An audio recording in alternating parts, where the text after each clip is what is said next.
BIONICLE Adventures Number 5, Voyage of Fear, written by Greg Farshtey and recorded by Joseph Barberi.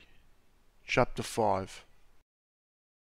Vakama watched the water with worried eyes. Nuju had been down there too long, and Nakama was still not back.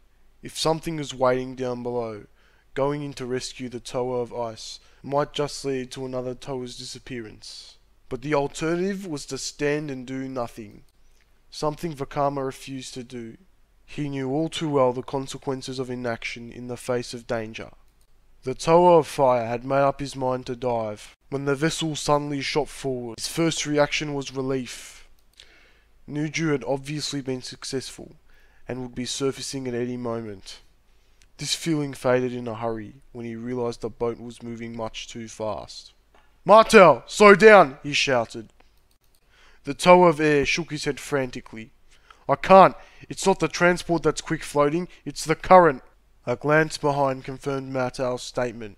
The liquid protodermis flowing through the channel was now a raging torrent, propelling the transport along. Onewa and Wenua hung on as the boat careened off the walls. Vakama fought to keep his balance as he made his way to the cockpit. "Use your power," he told Martel. "See if you can slow us down." Martel leapt onto the bow of the vessel and used his tower energies to call forth a windstorm.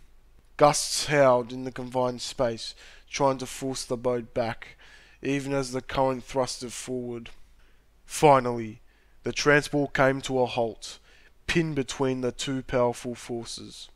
It was a stalemate that could not last. Vakama barely heard Onewa shouting something over the roar of wind and wave. He turned to see the seals on the ship giving way, and the outer shell fragmenting. Much more of this and there will be no transport left. It never came to that. Martel staggered from the effort of maintaining the storm. The winds died down, and the vessel began flying through the tunnel again. Vakama jumped into the cockpit and took the wheel. "Onewa, grab Martel!" he barked. "Wenua, I need you to..." The Tower of Earth wasn't listening. The archivist in him was looking with wonder at the river, whose current carried the boat along as if it was a toy. "It's incredible," he muttered. "The world never ceases to amaze me." Vakama buzzed Wenua's mask with a lukewarm firebolt. "That's what you think," snapped the Tower of Fire. "It's gonna cease in about 3 seconds if we don't think of something." Wenua turned. Looming before the transport was a massive whirlpool, more than large enough to swallow the boat and all its passengers. The Lacan was dead on course for destruction. Nakama had almost made it back to the transport when the current hit her. Being a native of Garmetru, she had dealt with sudden undertow and freak tidal surges before. Before we could carry her too far, she dug her hydroblades into the rock walls to halt her progress. She was safe, but helpless to stop the Lacan as it flashed past her. The Tower of Water was not ready to give up. She focused her elemental energies on the river, trying to force the current to reverse, or at least slow enough that the others would be alright. But the current was too powerful, and the transport already too far away for her to draw it back. "This is like trying to empty the Silver Sea with a test tube," she thought. "I shall be able to master any natural tide. But what if this isn't natural? What if the same beings who rigged the traps up ahead are responsible for this too?" Her thoughts were interrupted by a flash of white off to her right. It was followed by a wave of bitter cold that sent shivers through her frame. Either one by itself would have meant nothing, but together they made her instincts scream, "Nuju!" The current was too strong to swim against. Nakama pulled one of her hydroblades free and dug it back into the wall, then did the same with the other. It meant pulling herself along at a painfully slow pace. At one point, her hand slipped from her tower tool and the current slammed her into the wall. She fought to stay conscious and hang on to the other blade. Letting go would meant being swept away. Now a white object was shooting toward her through the water, followed swiftly by another. She couldn't tell what they were. She reached out as the first came near, grabbing it. It was Nuju's mask of power! Now the larger object had almost reached her. With both hands full, she threw her body out at a 90-degree angle from the wall, and scissored her legs to catch Nuju. His speed through the water threw her off balance, and both tower collided hard with the wall. Nakama winced as her right arm was wrenched. It took everything she had to not lose her grip and doom them both. Without his mask, Nuju was so much dead weight. Nakama strained until she could fit the kanoe back on the toe of ice. Nuju's eyes glowed brighter, and he immediately grasped the situation. He grabbed one of the hydro blades, and used his power to create a shell of ice around the two toa. "This will not last long," Nuju said. He coughed up some of the river water. Nakama gestured at the strands of seaweed still wrapped up around Nuju's arms. "What is that?" "One of the river creatures wanted a cold meal," he replied. "The current changed its mind. Where are the others?" Nakama shook her head. "Nuju, they're gone. I saw the transport go by, but I couldn't." Nuju put an arm around her. "Do not fear, Nakama. We will find them, if they still exist to be found," he added to himself. "I've had enough," said Onewa. "We were branded criminals, captured, imprisoned. We saw our friends taken by the Makuta, and our city damaged beyond repair. Now we're about to lose our lives, and the lives of the only 6 Matoran we could save."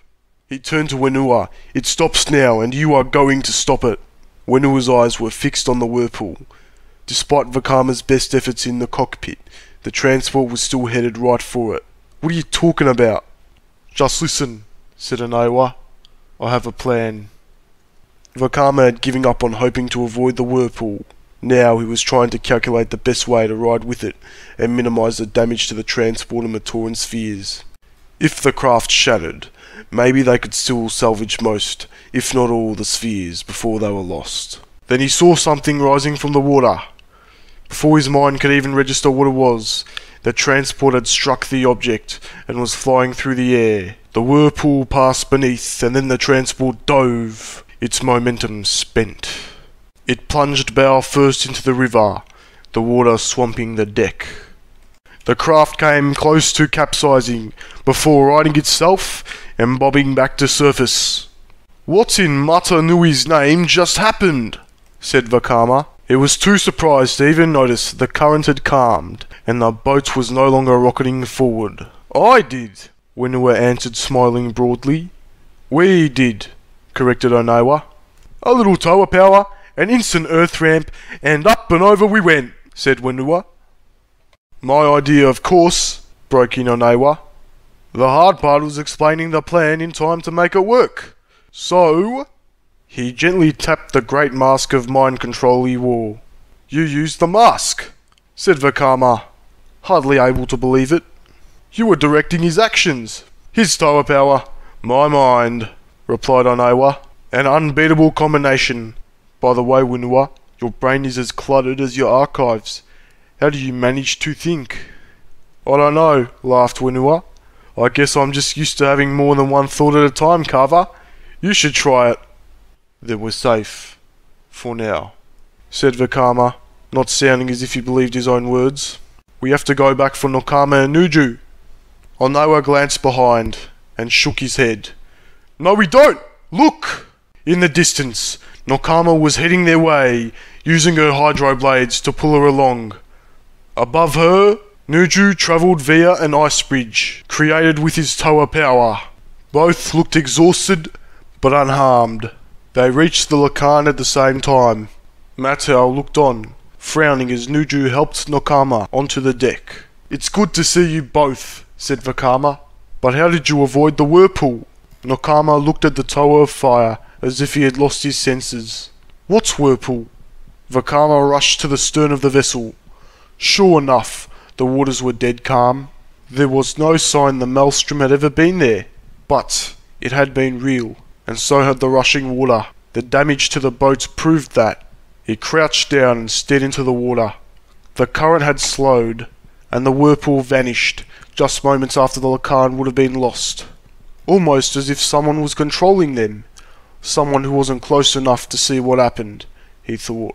Once they thought we had vanished into the whirlpool, there was no reason to continue it. He turned back to the others. Someone tried very hard to kill us. Now that someone thinks we're all dead. Whenua and Mattel looked surprised.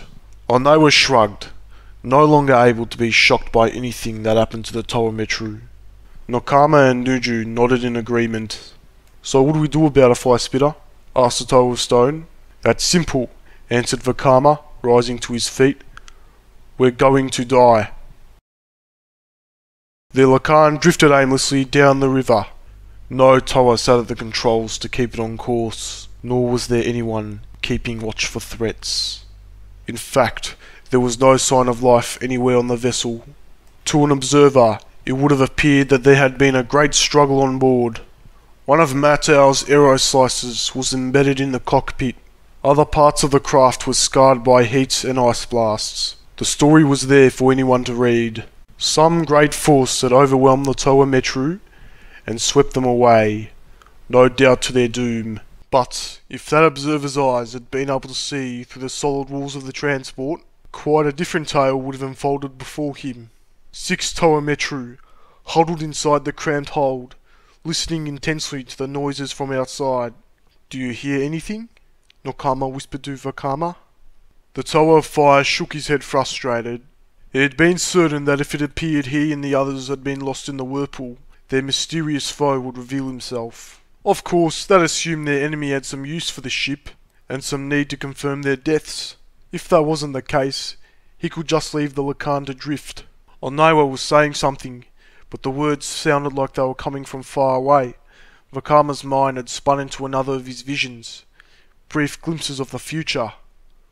Or was it the past? Monstrous Rahi, ancient when Metru Nui was young, driven from their home waters, jaws opened wide, tentacles reaching. The craft spun. They lurched violently from side to side, shocking Vakama awake. They were no longer moving forward, he realised. They were going down. Onewa sprang to his feet and tried the makeshift hatch, but it was stuck fast. They could all feel the change in pressure as the transport sunk rapidly. Nokama used her power to summon an undersea wave to lift them back to the surface. But whatever force was pulling them down was too strong. A crack appeared in the hull beside Nuju. River water began to leak slowly in, rapidly joined by other leaks in other portions of the hold. Already the liquid was up to the Toa's ankles and rising. Vakama! Burn a hole in the hull, said Nokama. We have to get out of here. If I do that, the Lacan is lost, Vakama replied. And so are 6 Matoran spheres. There has to be another option. The transport shuddered violently as it struck the bottom of the waterway. The Toa Metru scrambled to hang on to something to keep from being slammed around the hold. The hull of the craft groaned as the increased water pressure threatened to cave it in. Don't look now, Toa of Fire, said Onewa, but I think we just ran out of options. The octopoid beast that held the Lacan in its grasp carefully examined its catch. This strange thing did not belong here, so it had to be stopped. But now that the Rahi had the hard object, it was not sure what next to do. This thing did not live or breathe. It was not food. It had not even provided support by trying to get away. The Rahi's dim brain realised that this catch was of no use at all. Still, if allowed to escape, it might be an obstacle in the future. Better to avoid that by destroying it now. The creature's tentacles began to squeeze the Lacan, with enough force to shatter the ship to splinters. End of chapter 3.